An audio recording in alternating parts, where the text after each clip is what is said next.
करते हुए बहुत ही अभिराम उत्तर प्रदेश के यशस्वी मुख्यमंत्री जी और नवनिर्वाचित महापौर श्री गणेश केशरवानी जी का भी स्वागत। प्रधानमंत्री आवास योजना ग्रामीण की चाबी माननीय उप मुख्यमंत्री जी के कर कमलों से प्राप्त होती हुई मिनका देवी, कमलेश कुमार, सरोज, अनीता देवी, जिनका नाम आ रहा है, धीरे धीरे आगे आते जाएंगे। और माननीय उप मुख्यमंत्री जी जो प्रयाग के विकास पुरुष हैं, जिनके जीवन ग्रंथ का एक एक पृष्ठ विकास है, ऐसे हमारे उत्तर प्रदेश के शौर्य माननीय उप मुख्यमंत्री जी के कर कमलों से ऊपर कर लेंगे। माननीय उप मुख्यमंत्री जी प्रयागराज की इन योजनाओं का बटन दबाकर लोकार्पण और शिलान्यास कर रहे हैं। जोरदार तालियां इस पल के लिए। माननीय उप मुख्यमंत्री जी के कर कमलों से देखिए ये विभिन्न योजनाओं के शिलापट आपके सामने दृष्टिगोचर हो रहे हैं। एक बार पुनः जोरदार तालियां आगे से पीछे तक। सभी माताएं, सभी बहनें प्रयाग पुत्र के सम्मान में देखिए योजनाओं का लोकार्पण और शिलान्यास का बहुत ही अभियान। आवास के साथ साथ आपको घरौनी भी दे रहे हैं। पुत्रों को घरौनी मिली होगी, मिली है कि नहीं मिली? जरा दिखा, हाथ उठाओ। घरौनी मिली है कि नहीं मिली है? घरौनी समझ रहे हैं ना? स्वामित्व प्रमाण पत्र मिला है कि नहीं मिला? जरा हाथ उठा बताओ। अभी नहीं मिला। जिलाधिकारी जी यहाँ पर है, संजय खत्री जी, इसको नोट करें। यहाँ का अभियान चला करके जिनको प्रधानमंत्री आवास मिला उनका भी, जिनका अपना निजी आवास है उनको भी घरौनी देने का व्यापक अभियान चलाने का काम करिए। और हर व्यक्ति के घर का भी, जैसे बैनामा कोई खेत का कराओ, जमीन का कराओ, तो उसकी रजिस्ट्री मिल जाती है और उस रजिस्ट्री के आधार पर बैंक से लोग पैसा लोन लेकर के अपना व्यापार करने का काम करते हैं। तो मैं आप सबकी घरौनी जल्दी से जल्दी बने। ये पूरे प्रदेश में अभियान चल रहा है, आपके यहाँ पर भी चले और आपकी भी घरौनी बन जाए, इसके लिए मैं खुले मंच से निर्देश देने का काम कर रहा हूं। तो मैं अपना भी बैकग्राउंड आपको बताऊंगा। जब मैं छोटी अवस्था में था तो मेरा भी कच्चा मकान था और कच्चे मकान पे छप्पर, आप सब यहाँ प्रयागराज वाले सभी लोग जानत हो, छप्पर डाल करके जब वर्षा का समय हो वहां रहना होता था। लेकिन वर्षा के समय कच्चा मकान कब चूने लगे, चाहे आप कोई भी काम आपके यहाँ हो, वो चूने लगता था कि नहीं? मेरी बात हो, मैंने बताओ दोनों हाथ उठा करके, चूता था कि नहीं चूता था? अब पहले तो घर में सबके छाता भी नहीं होता था क्या छाता? वही बोरी लाद करके सर में, घर में मेरी तो माता जी जाती थी, छत में पानी चू रहा है उसको बंद करने के लिए जाती। वैसे वैसे सारी विरोधियां एकजुट होकर के अनेक प्रकार का दुष्प्रचार करने का काम करेंगे, अफवाह फैलाने का काम करेंगे। मेरे प्रधानमंत्री जी भ्रष्टाचार मुक्त भारत बनाने का काम कर रहे हैं, तो क्या गलत कर रहे हैं? क्या बताओ, गलत कर रहे हैं क्या? कमीशन खोरी रोक के गलत कर रहे हैं क्या? अभी 2000 का नोट बंद कर दिया। अभी ये आपके पास, किसी के पास होगा तो अभी 30 सितंबर तक आप अपना बैंक से बदल सकते हो। लेकिन 2-2000 का नोट जो रखे थे कोठरी भर करके, उनकी तो हालत खराब हो गई है। इससे खुश हो कि आप लोग नाराज हो? खुश हैं? अब मोदी जी जब ये फटते हैं तो सारे विरोधी पार्टी वाले मोदी जी पर हमला करते हैं, कह रहे हैं कि नोट नहीं बंद करना चाहिए। क्यों नहीं बंद करना चाहिए? क्योंकि उन्होंने बेईमानी करके जो ढेर रखा है वो ढेर कूड़े के ढेर में बदल जाने वाला। अरे जिसके पास 10,000, 20,000, 50,000, लाख, 2 लाख होगा, वह तो अपना बदल करके अपना पैसा 500 की 100 की नोट में कन्वर्ट कर लेगा। लेकिन जो 10-10 हजार करोड़ रुपया लूट करके बैठे हैं, या तो उनका कूड़े का ढेर होगा या तो उनको जेल होगी। यह रास्ता मेरे प्रधानमंत्री जी ने तय किया है। क्या गलत किया है क्या? आज भ्रष्टाचार मुक्त भारत बनाना, भ्रष्टाचार मुक्त उत्तर प्रदेश बनाना, भ्रष्टाचार मुक्त प्रयागराज बनाना, गुंडागर्दी से मुक्त प्रदेश को, जिले को, गांव-गांव को बनाना, चुस्त और दुरुस्त कानून व्यवस्था हो, किसी के जमीन, मकान, दुकान पर कोई कब्जा करने का दुस्साहस ना कर सके। जो राम राज्य में होता था वह स्वरूप आप सबको अपने जनपद में, अपने प्रदेश में, अपने देश में देखने को मिले। हमारे देश की सीमाएं सुरक्षित रहें और दुनिया के सबसे ताकतवर देश अमेरिका के राष्ट्रपति को भारत के प्रधानमंत्री से कहना पड़े कि हमें ऑटोग्राफ दे दीजिए, आप दुनिया के सबसे लोकप्रिय नेता हैं, तो क्या इस पर गर्व नहीं होता है? कहना चाहता हूं, जैसा कि अभी हमारे पूर्व वक्ताओं ने बहुत सारी बातें बताई है, क्या क्या हो रहा है और क्या क्या होने वाला, और जो हो रहा है वो क्यों हो रहा है, उसके बारे में मैं एक ही, आप सब गांव में जो हमारे पढ़ने वाले हैं, जो नहीं भी पढ़े लिखे हैं, वह सभी जानते हैं कि जाके पैर न फटी बेवाई, वह क्या जाने पीर पर आई। अगर मेरे प्रधानमंत्री नरेंद्र मोदी जी ने गरीबी में जीवन नहीं दिया होता, तो गरीबों का दर्द 60 साल तक देश में शासन जिन लोगों ने किया, उन्होंने गरीबी हटाओ का नारा तो दिया, लेकिन गरीबों का दर्द दूर करने के लिए धरातल पर काम कभी नहीं किया। गंदगी थी क्या मेले में? कोई गंदगी थी क्या? ये स्वच्छता थी, और इस स्वच्छता को प्रणाम करने के लिए भारत के प्रधानमंत्री, गरीबों के मसीहा माननीय नरेंद्र मोदी जी इसी प्रयागराज में आए थे। और आप सब ने देखा होगा, उस स्वच्छता को देख करके वह इतने भाव विह्वल हो गए कि सफाई करने वाले कर्मचारियों को कुर्सी पर बैठाया और स्वयं जमीन पर बैठ करके उनके चरण धो करके कहा, हे देशवासियों, यह स्वच्छता करना कोई एक जाति बिरादरी और कर्मचारियों का काम नहीं है। हम सब देशवासियों, प्रदेशवासियों, जनपदवासियों, गांववासियों का काम है कि हम गंदगी ना होने दें। अगर इधर आई, उनको अभी प्रतीक रूप में हम लोग देंगे, लेकिन जिन लोगों को हम यहां से नहीं देंगे, उनको वहां देने का काम किया जाएगा। एक बात मैं स्पष्ट कर दूं, यहां मेरे कई ग्राम प्रधान आए हैं, हमारे ग्राम विकास के अधिकारी आए हैं, ग्राम पंचायत के सचिव आए हैं, हमारे खंड विकास अधिकारी और सभी विकास से जुड़े हुए अधिकारी आए हैं। उन सब के सामने ये बताना चाहता हूं, कई बार गांव में लगता है, मेरे पास भी प्रयागराज से भी बहुत लोग आ जाते हैं कि हमारे प्रधान ने हमको आवास नहीं दिया है। प्रधान जी के माध्यम से, ग्राम विकास के जो सेक्रेटरी, उनके माध्यम से माननीय प्रधानमंत्री जी, माननीय मुख्यमंत्री जी आपको आवास देने का काम करते हैं। ये आपको मालूम है कि नहीं मालूम है? कई बार ये प्रधान नहीं दे रहे हैं, ऐसा नहीं है, प्रधानमंत्री जी ने तो खजाना ही गरीबों के लिए खोल दिया है। अभी 80 लाख और आवास नए बनाने का सरकार ने फैसला किया है। क्यों किया है? क्योंकि अभी भी बहुत सारे गरीब ऐसे हैं जिनको घर मिलना चाहिए, अगर नहीं मिल पाया है। केवल यूपी के अंदर, प्रयागराज के अंदर ही नहीं, पूरे हिंदुस्तान के अंदर ऐसे लोग हैं। इसलिए प्रधानमंत्री जी ने तय किया, जब तक मेरे एक एक गरीब को पक्का घर नहीं मिल जाएगा, मैं अपनी इस योजना को जारी रखने का काम करूंगा।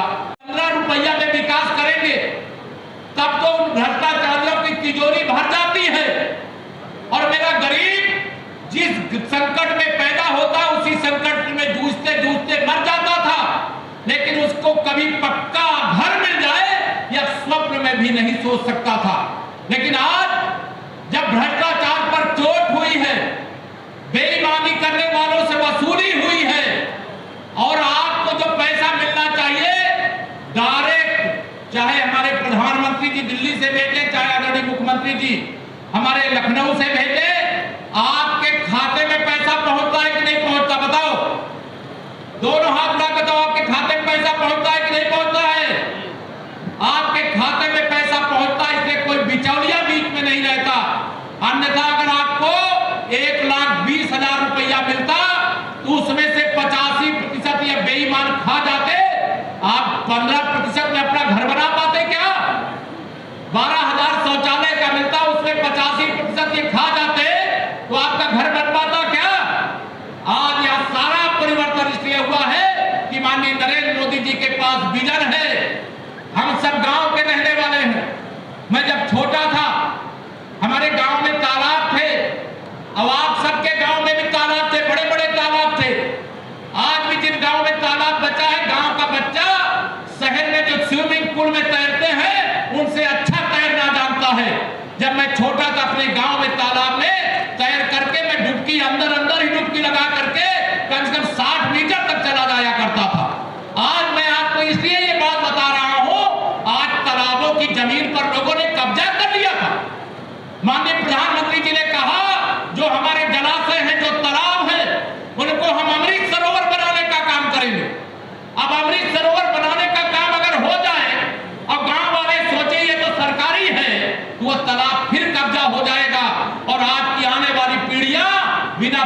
पिए मरने के लिए विवश हो जाएंगे। तो आप देख रहे हैं पूरी पिक्चर अभी बाकी, अभी बहुत काम करना है। और एक बात और साथ में जोड़ूंगा, सब लोग ध्यान से सुनना। कई लोगों को अब ये लगने लगा कि सब चीज फ्री में मिल रहा है, हम काम नहीं करेंगे। ऐसा करते हैं कि नहीं करते हैं? अगर हमें खाने के लिए राशन मिल रहा है, रहने के लिए घर मिल रहा है, और 2 गैस के सिलेंडर जो आपको मिले हैं उज्ज्वला योजना में, एक होली पर एक दिवाली पर हम भरवा करके आपको देने की योजना के लिए बजट में पैसे की व्यवस्था भी कर चुके हैं।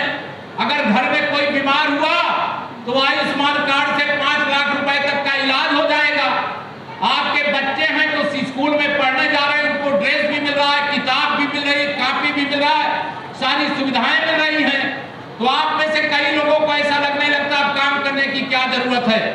मैं आप सब लोगों से आज यहाँ पर कहना चाहता हूँ, अगर हमने काम करना कम कर दिया तो हमारा परिवार जितना माननीय मोदी जी और योगी जी के नेतृत्व में आगे गया है उतना ही पीछे चला जाएगा। उसमें सारे विरोधी कहते हैं हम एक हो जाएंगे। हमने कहा भाई एक हो जाओ। आप 2019 में भी तो एक हो गए थे, लेकिन 2019 में एक होकर के क्या माननीय नरेंद्र मोदी जी को हिंदुस्तान का प्रधानमंत्री बनने से रोक पाए थे क्या? जब आप सब हमारे साथ हैं, आप सब माननीय मोदी जी के साथ हैं, तो माननीय मोदी जी को 2024 में फिर से कोई प्रधानमंत्री बनने से रोक पाएगा क्या? बताओ। पीछे वाले भी हाथ उठा बताओ, कोई रोक पाएगा क्या? आप सबको मैं आज ये जिम्मेदारी देना चाहता हूं, आप सब जिम्मेदारी लेकर के जाइएगा। वैसे भारतीय जनता पार्टी का संगठन हर बूथ तक है, लेकिन मैंने इस चुनाव में देखा है 2022 के चुनाव में हमारा कार्यकर्ता पीछे रह गया है, जनता आगे बढ़कर के हमको अपना आशीर्वाद देने का काम किया है। था मेरे परिवार के पास कुल 1 बीघे खेत थे। मेरे पिताजी बीमार हो गए थे और बीमारी में इलाज कराने का पैसा नहीं था। वह 1 बीघा खेत 5,000 रुपया में गिरवी रखना पड़ा था, तब मेरे पिताजी का इलाज हुआ था, तब उनकी जान बची थी। और आज तो मोदी जी ने जो गरीबी के दर्द को देखा है, उन्होंने 5 लाख रुपया तक का इलाज कराने का आयुष्मान भारत कार्ड आपको दे दिया है। ये साधारण बात नहीं है, नहीं हो रही है। जब गर्मी होना चाहिए तब गर्मी नहीं हो रही है, जब जाड़ा होना चाहिए तब जाड़ा नहीं हो रहा है। तो इसका दोष किस पर है? हम आप पर है। अगर हम अपनी छोटी छोटी नदियों को, नालों को पाट करके कब्जा न कर ले तो नालों से छोटी नदियों से पानी निकले। अगर तालाब को घेर घेर करके हम उस पाटने का काम न कर दें तो क्या कभी सूखा पड़ सकता है क्या? पहले तो गांव के तालाबों में पूरे गांव के लोग स्नान करते थे, आज गांव के तालाब स्नान करने के लायक नहीं बचे हैं। जो दशा सपा बसपा कांग्रेस के लोगों ने मेरे गंगा मैया की कर दी थी, यहाँ कुंभ का मेला हो, कोई डुबकी लगाने की इच्छा न करे, ऐसी स्थिति पिछली सरकारों के समय थी। लेकिन 2019 में जब प्रयागराज के अंदर कुंभ का मेला हुआ, आप में से कोई कुंभ नहाने आया था कि नहीं? बताओ हाथ उठा। मुख्यमंत्री आवास योजना में भी 11,000 से ज्यादा जो आवास दिए गए, वो क्यों दिए गए?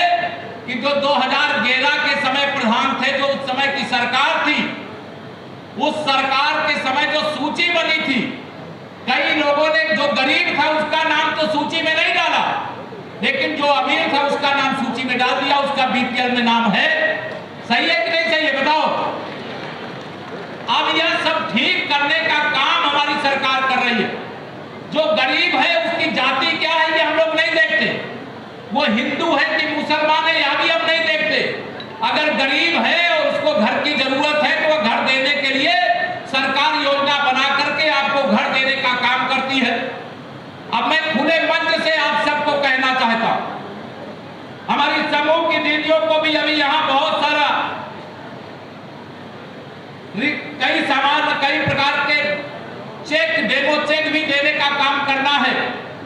लेकिन 2024 का लोकसभा चुनाव आ रहा है, तो सारे गांव वाले मिलकर के वह तालाब में पानी भी रहे, तालाब के आसपास पेड़ भी रहे और वहां लगातार स्वच्छता भी रहे। माननीय प्रधानमंत्री जी ने 21 जून को विश्व योग दिवस घोषित करवाया है। अगर हम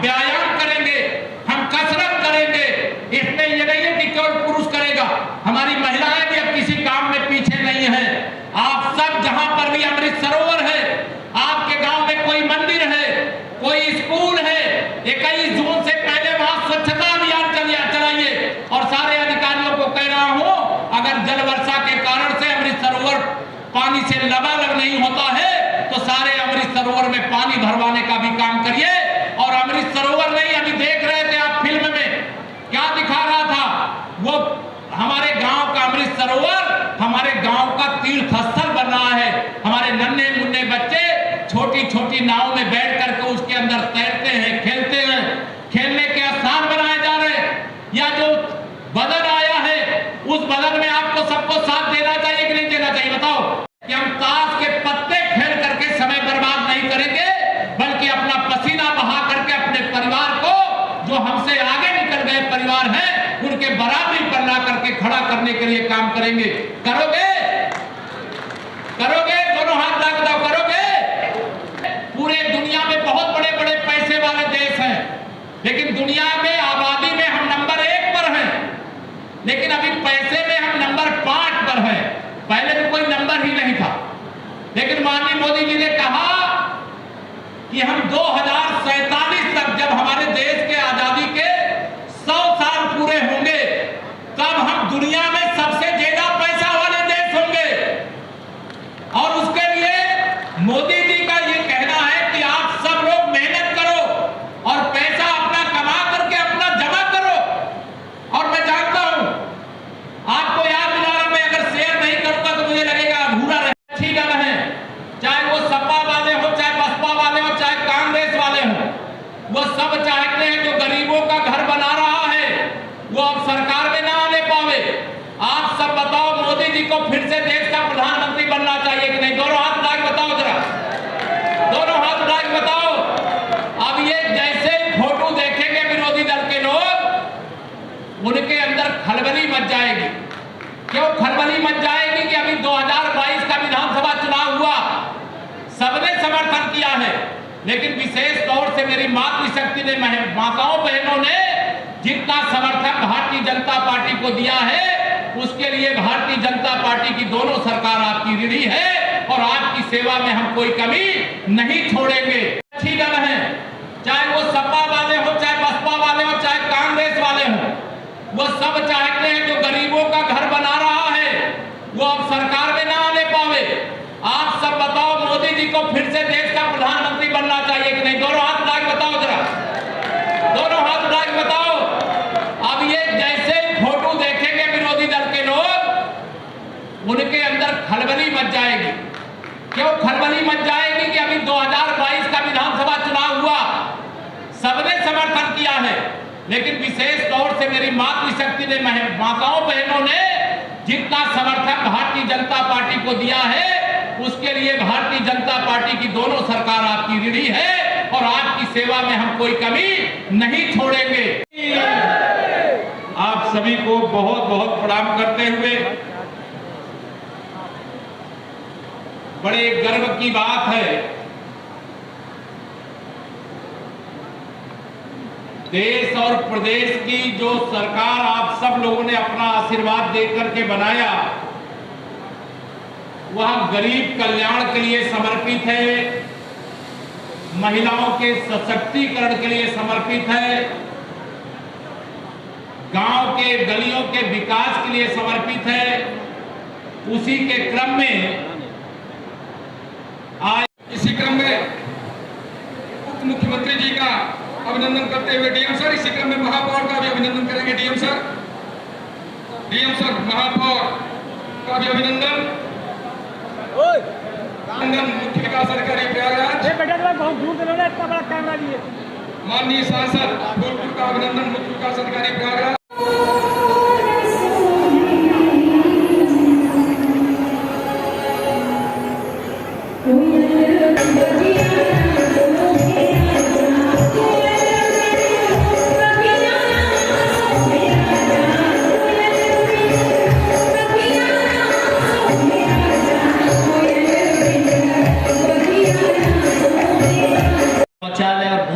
स्कीमों का लाभ दिया है।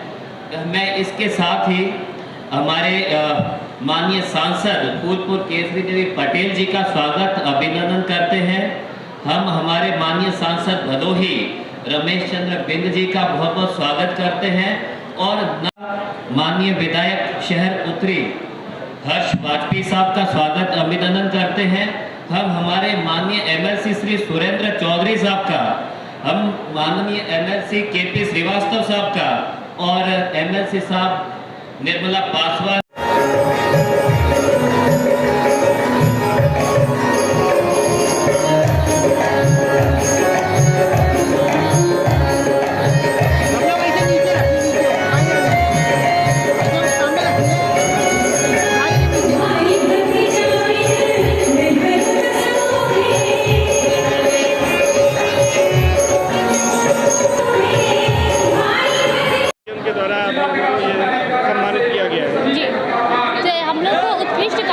सम्मानित किया डिप्टी सर के द्वारा। और हम लोग को जो कार्य कराए गए हैं ग्राम पंचायत के उसको मतलब आगे बढ़ाने के लिए, ग्राम पंचायत में जो भी विकास कार्य हो रहे हैं उसको आगे बढ़ाने के लिए आज हम लोग को चुना गया है 10 ग्राम पंचायत अधिकारियों को, जिसमें से 10 लोगों को सम्मानित किया। स्मिता तृप्ति, बोलागढ़। भदोही लोकसभा के सम्मानित सांसद जिन्हें आपने सुना है, वह भी जीवन के तमाम संघर्षों का सामना करते हुए आज देश की सबसे बड़ी पंचायत के सदस्य हैं, ऐसे श्री रमेश चंद्र बिंद जी। हमारे का विकास पुरुष, उत्तर प्रदेश के यशस्वी उप मुख्यमंत्री जी के कर कमलों से ये विमोचन, जोरदार तालियों की गड़गड़ाहट गूंजनी चाहिए। माननीय सांसदगण, साथ में सम्मानित जिलाधिकारी महोदय, ये पुस्तिका का विमोचन एक बार पुनः जोरदार तालियां। में थोड़ी कठिनाई भी इसलिए हुई होगी क्योंकि भीषण गर्मी है, लेकिन मैं धन्यवाद दूंगा अधिकारियों को कि उन्होंने गर्मी से बचाव का भी प्रबंध किया है, पीने के पानी का भी प्रबंध किया है। और जो अधिकारी यहाँ मेरी बहनों को सब खड़ा किए, इधर अंदर ले लें, अच्छा नहीं लग रहा है, उधर अंदर ले बैठा ले, या भी भाषण के बाद बुला लेना, कोई ऐसे खड़े करके रखना ठीक नहीं, ठीक है। धर्म के नाम पर वोट देते रहे, उनके नारे सुनकर के वोट देते रहे, लेकिन अगर सही मायने में गरीबों का दर्द दूर करने का काम किसी ने किया है तो आदरणीय मोदी जी और आदरणीय योगी जी के नेतृत्व वाली